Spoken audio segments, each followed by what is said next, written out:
What's up, it's Nilvarcus here. Turns out I completely missed this massive developer Q&A about Cinder City, where they basically lay out the entire blueprint for the game. The single player demo from Gamescom isn't really the full story here. If you're a fan of looter shooters or MMOs, this is pretty much for you. The devs just detailed the full endgame loop, confirmed the number of launch characters, revealed the length of the story, and completely dropped the ball about the business model, which got me a little bit concerned.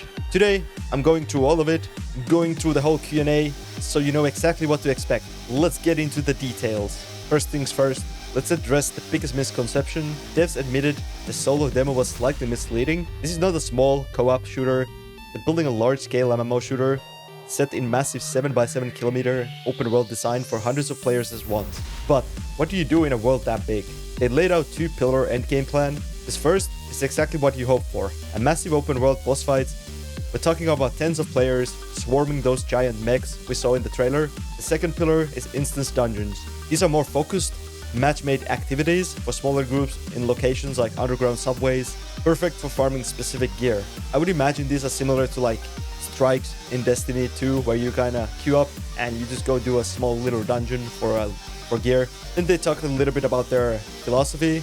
They are promising that the bosses should be about tactics and not just being massive bullet sponges. They even clarified that instance boss won't necessarily be harder than world boss, just different, with the unique patterns and mechanics. If they can actually pull that off and make every boss feel like a unique puzzle, the endgame grind could feel a lot less repetitive than what we used to in other looter shooter games, which sounds pretty good on paper, but again, it's just kind of talk at this point, and this really depends on the execution after all, so we'll have to wait and see.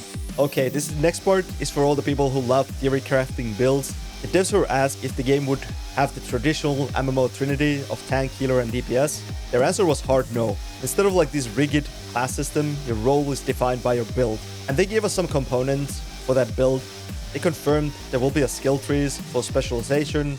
Your loadout will be a mix of shared tactical gear that anyone can use, and exclusive tactical gear unique to certain characters. And speaking of characters, we finally have a number. They're planning on launch with 7 to 9 playable characters, each with the unique skills and perks. They even teased one who wields a long blade for their ultimate. To top it all off, appearance customization is in, and they're planning a transmog system so you can look cool without sacrificing stats. Though, they said it might not be ready right at launch. This whole approach, from build crafting to character variety to cosmetics, just kind of points to a huge focus on the player expression. I think all this sounds pretty interesting. I think, obviously, I'm not the biggest fan of picking a character, a playable character out of pool. I think it causes a lot of issues.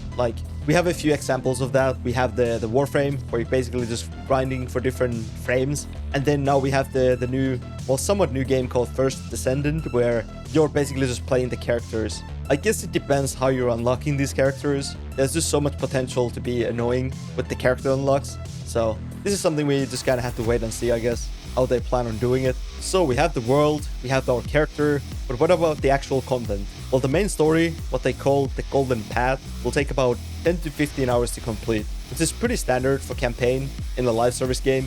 They estimate that completing all the side stories for different characters and regions will take around 100 hours. They also mentioned that the open world will be filled with dynamic events that can trigger as you explore, trying to find the right balance between these events and more traditional side quests, which is a pretty smart move. And for the long haul, they confirmed they are committed to the classic MMO formula of regular content updates, with new dungeons and new characters coming post-launch, which I think everyone kind of expects from a live service game at this point, just adding more of the same content. This is the thing, if your core game is good, you can just keep adding the same type of content and people will be happy. But if the core gameplay loop is terrible, then none of that really matters. It doesn't matter how much new stuff you add if the default stuff already sucks. But I think having the main story to run 10 to 15 hours is pretty good for people who enjoy stories. I hope it's a skippable though, for someone like me who doesn't really want to play the story, if there's a quick path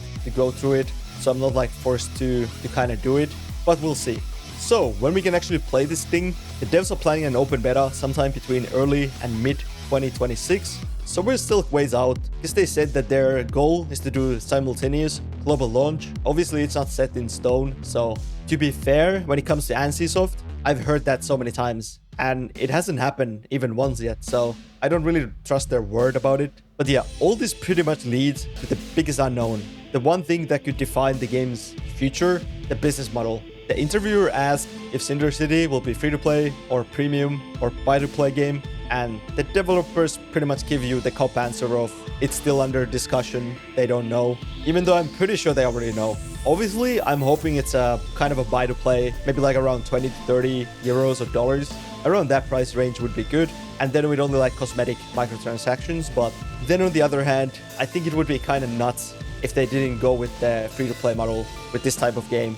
I think there's just too much competition, this kind of like a shooter looter market, that it would be pretty difficult to have a successful game in like a premium price point. So I assume it's going to be free to play until said otherwise. This is definitely something I have to look very closely what they decide, because it could absolutely make or break the game for me personally. Like, if it's free to play, I'm gonna be way less excited for the game than if they come out and say it's a buy to play with less monetization.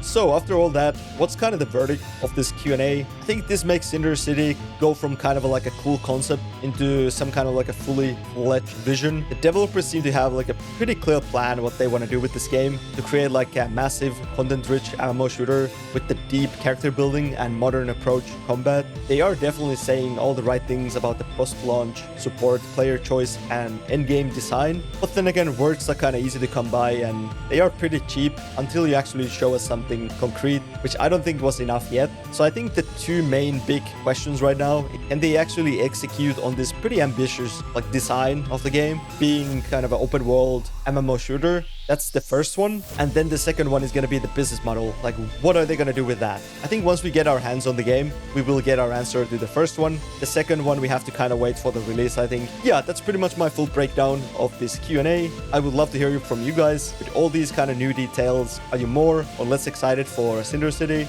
And I would love to hear what your thoughts on the business model. Do you think this game is going to be free to play, or would you actually be happy if it was a buy to play game? Let me know in the comments below. If you find this video helpful, give it a like, subscribe to my channel. It really helps me out. Thanks for watching. I hope to see you in the next one. Bye bye.